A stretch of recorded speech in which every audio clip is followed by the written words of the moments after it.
સમાચારમાં આગળ વાત કરીએ તાપીની તો તાપીના ઉચ્છલ પોલીસ દ્વારા કાર્યવાહી હાથ ધરવામાં આવી છે, જ્યાં રાત્રિ દરમિયાન ચોરી કરનાર ઈસમો ઝડપાયા છે। ત્યારે 3 આરોપીઓને વાહન સાથે દબોચી લેવામાં આવ્યા છે, જ્યાં રૂપિયા 6 લાખથી વધુનો મુદ્દામાલ કબજે કરવામાં આવ્યો છે। ત્યારે આરોપીઓને ઝડપી આગળની કાર્યવાહી હાથ ધરવામાં આવી। ગઈ તારીખ 23/7/2025 રોજ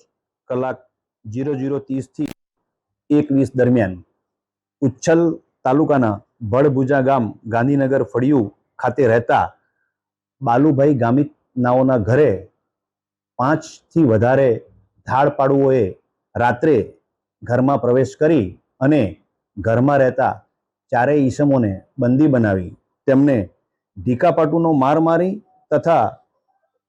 ફરિયાદીશ્રીને માથાના ભાગે ઈજા કરી અને હથિયાર બતાવી 20,000 રૂપિયા રોકડા, 3 સોનાની ચેન, 1 ડાયમંડનો સેટ, 3 મોબાઈલ ફોન, 2 જોડી બુટ્ટી તથા 2 વીટી મળી કુલ્લે રૂપિયા 3,26,000 રૂપિયાના મુદ્દામાલની ધાડ પાડી અને લઈ ગયેલ, જે બાબતે ઉચ્છલ પોલીસ સ્ટેશન ખાતે ગુનો રજીસ્ટર કરવામાં આવેલ। સદર ગુનાના કામે મહેરબાન રેન્જ આઈજીપી શ્રી પ્રેમવીરસિંહ સાહેબ તથા પોલીસ અધિક્ષક શ્રી રાહુલ પટેલ સાહેબ શ્રી નાઓની સૂચના અને માર્ગદર્શન અન્વયે જિલ્લા ક્રાઇમ બ્રાન્ચના police inspector Shri DS Gohil તથા SOG PI Shri KG Limbachiya અને cyber crime PI Shri Ahir saheb નાઓની ટીમોને કાર્યરત કરી અને ટેકનિકલ એનાલિસિસના આધારે સર્વેલન્સ શરૂ કરવામાં આવેલું અને સદર બનાવ દરમિયાન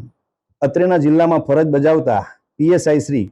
એનએસ વસાવા તથા પીએસઆઈ શ્રી એસપી સોઢાનાઓને સદર ગુનાના કામે